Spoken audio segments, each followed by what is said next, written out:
Well, PALMIRA is a very, I will say, simplistic study. We know that CDK4/6 inhibitors are the most potent agents among luminal breast cancer patients. They have increased the activity of endocrine therapy by doubling the efficacy in almost all studies in the first and the second line. So we have troubles about what could be the optimal treatment beyond CDK4/6 inhibitors, particularly palbociclib, and this study just wanted to explore is maintaining palbociclib in a strategy where we switch endocrine therapy could increase the benefit also in the second line.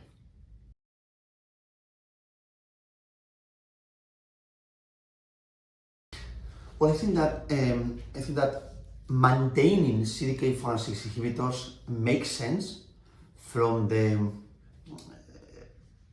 perspective, the objective of the study, because we have previously observed that a significant number of patients whose tumors progress do it just based on different alterations which involve the endocrine therapy and not the CDK4/6 inhibition. So in our perspective, we thought at this time that continuing treatment with CDK4/6 inhibitor, just changing the backbone, the endocrine therapy, might optimize the progression-free survival.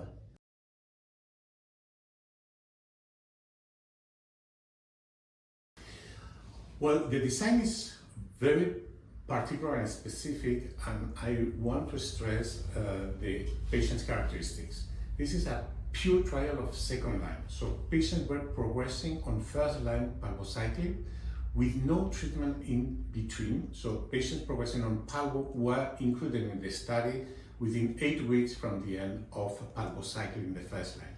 No other treatment in the metastatic setting, and the patients came from a pure endocrine sensitive scenario where all patients should have progressed after almost 6 months of CDK4/6 inhibitors. So secondary endocrine resistance included in this trial in the second line. Very pure study, palbo after palbo, no other CDK4/6 inhibitors, so the perfect scenario to test this hypothesis.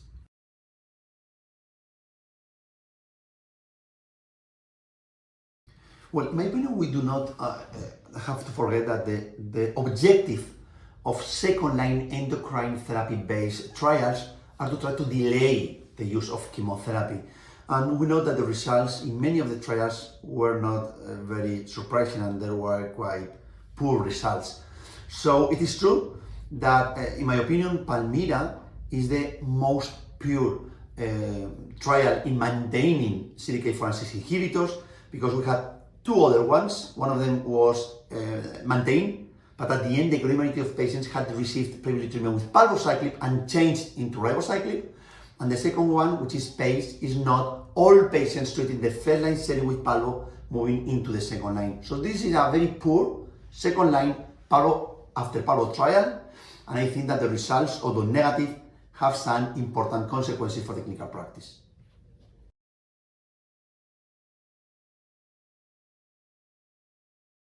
Well, the study is formally a negative study. We didn't observe statistical improvement in PFS with the maintenance of palbociclib and endocrine therapy. Say that, we see some signals in some subgroups.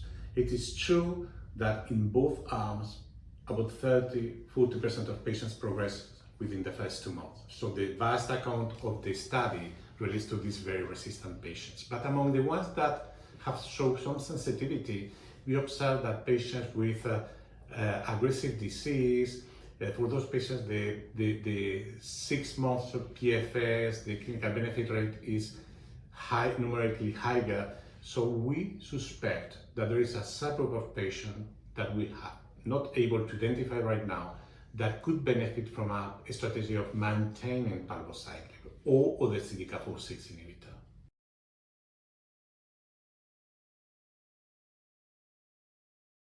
Well, I think that when we have seen the median PFS in all trials, in patients who have previously received treatment with CDK4/6 inhibitors, the best of the results are medians in terms of 7 to 8 months.